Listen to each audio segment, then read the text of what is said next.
Hello everyone. आज हम polymer का सेकेंड पार्ट डिस्कस करने वाले हैं। जिसमें सबसे पहला टॉपिक हम डिस्कस करने वाले हैं जिगलर नाटा पॉलीमराइजेशन। अब ये क्या होता है? तो जिगलर नाटा पॉलीमराइजेशन ये एक एग्जांपल होता है कोऑर्डिनेशन पॉलीमराइजेशन का। अब ये कोऑर्डिनेशन क्यों है ये हम थोड़ी देर में समझेंगे, ठीक है। It is the more popular over the free radical induce addition polymerisation. तो ये ज़्यादा पॉपुलर है free radical induce additional polymerisation से भी, ठीक है। Here the polymerization is affected by using the complex solid catalyst. इसमें क्या होता है, ये पॉलीमराइजेशन में हमको एक कॉम्प्लेक्स सॉलिड इंट्रोड्यूस हुआ है और उस कैटलिस्ट का ही नाम क्या होता है? Ziggler NATA catalyst. In short अगर मुझे बताना हो कि जिगलर नाटा पॉलीमराइजेशन में क्या होता है तो जिगलर नाटा कैटलिस्ट यूज होता है। जैसे क्या होता है ना कि फ्री रेडिकल रिएक्शन जो होती है या एडिशन रिएक्शन होता है जिसमें हाई टेम्परेचर प्रेशर यूज होता है, तो ये क्या करता है, जिगलर नाटा ने क्या किया, ऐसा कैटलिस्ट इन्वेंट किया जिससे क्या होगा कि हम मॉडरेट हीट और प्रेशर में भी पॉलीमराइजेशन रिएक्शन कर सकते हैं। मतलब बहुत हाई टेम्परेचर प्रेशर देने की जरूरत नहीं है। और इनको इसी की वजह से क्या मिला है, नोबेल प्राइज भी मिला है। तो उन्होंने ऐसा कैटलिस्ट जनरेट किया जो क्या करेगा, इजीली पॉलीमराइजेशन रिएक्शन कर पाएगा, ठीक है। अब इसमें क्या होता है, it consisting of the transition metal chloride that is titanium chloride on alkyl aluminium compound. So क्या फॉर्मूला है, TaCl4Al ET/3 in the inert solvent. और वो क्या होगा, वो कैटलिस्ट होगा किस सॉल्वेंट में, हेप्टेन में। In contrast to free radical addition, this reaction can be carry out under the relatively mild condition. जितनी फ्री रेडिकल कंडीशन में हाई टेम्परेचर प्रेशर की कंडीशन थी, उससे माइल्ड कंडीशन में ही ये रिएक्शन हो जाएगी। अब हम देखते हैं इसका मैकेनिज्म। मैकेनिज्म में सबसे पहली स्टेप है कि अल्कीन होगा हमारे पास इथिलीन जो अटैच होगा टिटेनियम बाय द बॉन्ड, ठीक है। हम देख सकते हैं ये हमारा टिटेनियम क्लोराइड, यहाँ Cl ग्रुप अटैच है, ठीक है। अब ये हमारा है कि टिटेनियम वाला ग्रुप है अपना, जिसमें हमने देखा एक इथिल ग्रुप अटैच है, ठीक है। Ethyl and ethylene, okay. Ethyl group attach है बाय द बॉन्ड। और यहाँ क्या मिलेगा अपने को कि pi cloud of ethylene overlap on the empty d orbital. अब हम ये पाई क्लाउड वाला देख रहे हैं, मतलब हम इथिलीन देख रहे हैं, एक इथिल ग्रुप ऑलरेडी अटैच है और ये एक हमारा अल्किन ग्रुप। अब ये अल्किन ग्रुप को क्या करना है, इसमें अटैक करना है। और ये यहाँ हमको क्या मिल रहा है, एक वैकेंट डी ऑर्बिटल भी मिल रहा है। अब क्या होगा कि इसके पास इलेक्ट्रॉन है, इसके पास इलेक्ट्रॉन नहीं है, तो ये क्या करेगा, सिंपल डोनेट करेगा अपने इलेक्ट्रॉन। एक साइड से डोनेट हो रहा है, मतलब क्या हो रहा है, कोऑर्डिनेशन बॉन्ड, बराबर। और इसलिए इसको हम क्या, हमने स्टार्टिंग में देख लेते क्या बोलते हैं इसको, इसको बोलते हैं कोऑर्डिनेशन पॉलीमराइजेशन, ठीक है। इसमें ये प्रोसेस जो होगी वो पूरी कोऑर्डिनेशन पॉलीमराइजेशन के बेसिस पे होगी। तो इसने क्या किया, अटैक कर दिया, बराबर। अब क्या होगा कि फिर से वैकेंट स्पेस बनेगी, मतलब फिर से कोई अल्कीन ग्रुप अटैक करेगा, तो क्या हो जाएगा, ये ग्रुप जो है वो शिफ्ट हो जाएगा नीचे, शिफ्ट हो गया, वैकेंट स्पेस अगेन तैयार हो गई, बराबर। फिर से क्या होगा, फिर से ये हमारा ग्रुप तो मिल गया, एक चेन फॉर्म हो गई, फिर से अल्किन ग्रुप अटैक करेगा, फिर से अल्किन ग्रुप वैकेंट साइड से अटैक करेगा, बराबर, कोऑर्डिनेशन बॉन्ड बनाएगा। फिर से सेम रिएक्शन रिपीट होने के लिए क्या करेंगे, वैकेंट स्पेस बनानी पड़ेगी, मतलब वैकेंट स्पेस से ही वो क्या कर पाएंगे, अटैक कर पाएंगे, बराबर। और एक चेन फॉर्म होगी, हम देख पा रहे हैं एक चेन फॉर्म होगी, लास्ट में ये चेन टूट जाएगी और हमको एक पॉलीमर मिल जाएगा इससे, बराबर। तो इस कैटलिस्ट का यूज क्या होता है, पॉलीमराइजेशन प्रोसेस में यूज होता है with mild condition. Ethyl and ethylene both held by the metal. हम देख रहे हैं कि अल्किल, इथिल और इथिलीन दोनों भी कैसे मेटल को अटैच है, दैट इज टिटेनियम को अटैच है। Ethylene unit insert itself between the titanium and ethyl group, ये खुद को इंसर्ट कर रहा है। In the place of ethyl there is a n butyl group attach to titanium bonding site where ethylene was held vacant again vacant space होगी। The catalyst is ready to work again to repeat the entire process, ठीक है। तो ये vacant space पूरी process repeat करने के लिए बनती जाती है। This result is highly stereo specific polymer, ठीक है। उसके बाद में क्या बोला है कि जिगलर, कार्ल जिगलर और जी नाटा shared the Nobel Prize in Chemistry in 1963 and the catalyst developed by them is known as the Ziegler-Natta catalyst. Ziegler-Natta catalyst is used for preparing the polymer like, अब इससे कौन कौन से polymer use बने, तो polyethene, polypropylene, पॉलीआइसोप्रीन, ठीक है। तो ये था हमारा जिग्लर नाटा कैटलिस्ट। अब उसके बाद में हम देखने वाले हैं कंडेंसेशन पॉलीमर के बारे में, जिसको हम स्टेप ग्रोथ पॉलीमराइजेशन भी बोलते हैं। हमने पहले ही पढ़ा था कि कंडेंसेशन पॉलीमर में क्या होता है कि रिएक्शन में वाटर और इथेनॉल रिमूव होगा, इलिमिनेट होगा। So condensation polymer are formed by the combination of monomer, combine होंगे monomer with elimination of simple molecule such as water and ethanol. These are the two main type of condensation polymer. अब उसके दो main type क्या होते हैं, एक होता है पॉलीस्टर बनना और एक होता है पॉलीमाइड बनना। अब देखते हैं polyester.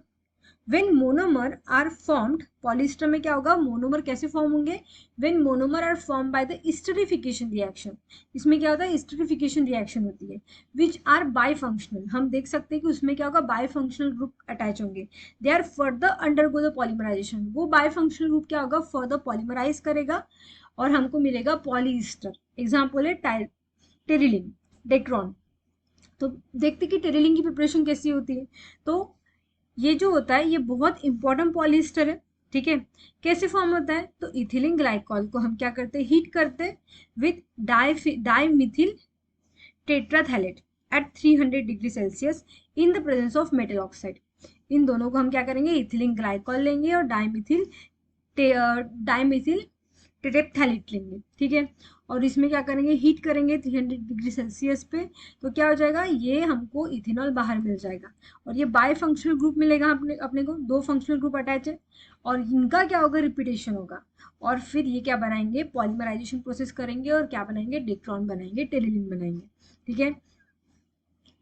Polymer melt can soup up to fiber and combine in a such naturally occurring fiber such as a cotton जैसे ही बनता है ये भी, combination of cotton and the polyester yield a fabric then dry quickly without wrinkling, ठीक है, बहुत जल्दी सूख जाता है, कोई रिंकल नहीं पड़ते, yet still retain cool and comfort of 100% cotton. Polyester have to truly revolutionize the cloth industry में बहुत बड़ा रिवॉल्यूशन लाया था इसने। तब अब देखते कि इथिलीन ग्लाइकॉल लिया हमने और ये दो कंपाउंड है, तो इनकी प्रिपरेशन कैसी होती है, तो इथिलीन ग्लाइकॉल हम बनाते इथिलीन से, ठीक है, ऑक्सीडाइजिंग एजेंट यूज किया, फिर हमको ये कंपाउंड मिला, फिर हमने वाटर डाल दिया और इथिलीन ग्लाइकॉल मिला, ठीक है। तो ये रिएक्शन याद करनी पड़ेगी। और डाइमिथिल टेट्राथैलेट भी हमको कैसे ऑब्टेन हुआ, तो catalytic oxidation of p xylene follow by the esterification. तो पैराजाइलिन लिया हमने, ठीक है, उसमें हमने ऑक्सीडाइजिंग एजेंट डाला, फिर हमने दोनों क्या बन गए, एसिड, ऑक्सीडेशन की वजह से ये एसिड बन गए, फिर हमने इथेनॉल डाला एसिड के प्रेजेंस में, तो यहाँ हमें CH3 डाइमिथिल टेरेथैलेट ग्रुप मिल गया, ठीक है। तो ये था हमारा प्रिपरेशन। उसके बाद में क्या बोला है कि practically all fabric and garment classes classed under the polyester fiber are made from this polymer, ठीक है। It is widely used because of the resistance to moth, mildews and abrasion, ठीक है, मतलब जल्दी फटता नहीं है, जल्दी उसको कीड़े वीड़े नहीं लगते, उसके लिए अच्छा क्लॉथ है ये। उसके बाद में देखते हैं पॉलीमाइड।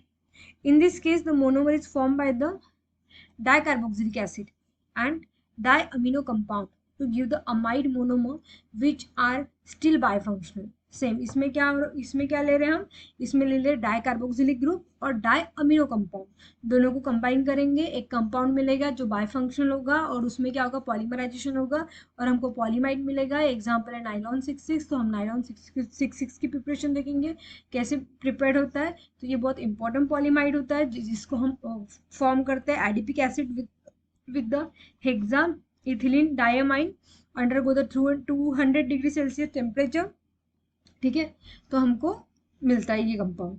अब हम देख सकते हैं, ठीक है, हमने क्या लिया, एडिपिक एसिड लिया और ये हमारा हेक्सामिथिलीन डायमाइन है, ठीक है, उसके वजह से हमको ये बायफंक्शनल ग्रुप मिला और फर्दर क्या होगा, इसमें पॉलीमराइजेशन रिएक्शन होकर नाइलॉन 66 मिलेगा। अब फिर इसमें दिखाया है कि हमने एडिपिक एसिड और हेक्सा इथिलीन डायमाइन कैसे प्रिपेयर किया है, 1,3 ब्यूटाडाइन से, ठीक है, क्लोरिनेशन किया, फिर साइनाइड ग्रुप डाला, फिर निकेल मतलब रिडक्शन किया, फिर वाटर डाला और फिर से रिडक्शन किया, तो एक साइड हमको एडिपिक एसिड मिला और एक साइड हमको हेक्सा इथिलीन डायमाइन मिला, ठीक है।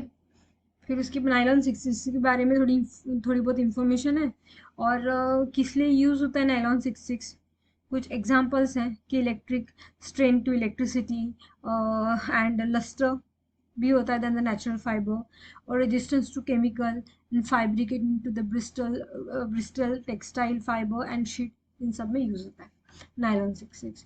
उसके बाद में क्या है, उसके बाद में टॉपिक थर्मोप्लास्टिक और थर्मोसेटिंग पॉलीमर के बारे में। थर्मोप्लास्टिक पॉलीमर मतलब क्या होता है कि जिसमें हम हीट करेंगे तो वो सॉफ्ट हो जाएगा और उसको कूल करेंगे तो हार्ड हो जाएगा, बिकम हार्ड ऑन कूलिंग। तो इसमें कौन कौन से एग्जाम्पल आते हैं, तो इसमें स्पेशली एडिशन पॉलीमर और कंडेंसेशन पॉलीमर के एग्जाम्पल आते हैं थर्मोप्लास्टिक पॉलीमर में, जैसे example polythene, polypropylene, polystyrene, nylon 66, तो ये सब क्या है, थर्मोप्लास्टिक है। ठीक है। दूसरा होता है थर्मोसेटिक पॉलीमर। सेटिंग पॉलीमर में क्या होता है कि one one which become hard on heating, heat करने के बाद हार्ड हो रहा है वो। ठीक है। It can not be soften by heating, heating करने से सॉफ्टन नहीं हो रहा है वो, ऐसे पॉलीमर को थर्मोसेटिंग पॉलीमर बोलते हैं। Such a polymer are prepared by the two stages.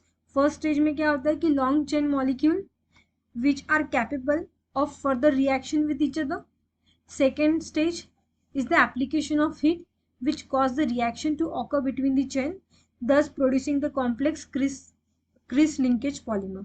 मतलब क्या करना है, नॉर्मल पहले तो लॉन्ग चेन की, पहले स्टेप में लॉन्ग चेन मॉलिक्यूल फॉर्म होगा और बाद में सेकेंड स्टेप में क्या करेगा वो, हीट करके हम उसको क्या करेंगे, क्रॉस लिंकेज करेंगे, उसका एक कॉम्प्लेक्स बनाएंगे। तो एग्जांपल क्या होता है, थर्मोसेटिंग में बैकेलाइट होता है, ठीक है, जो फिनॉल और फॉर्मल्डिहाइड से बनता है।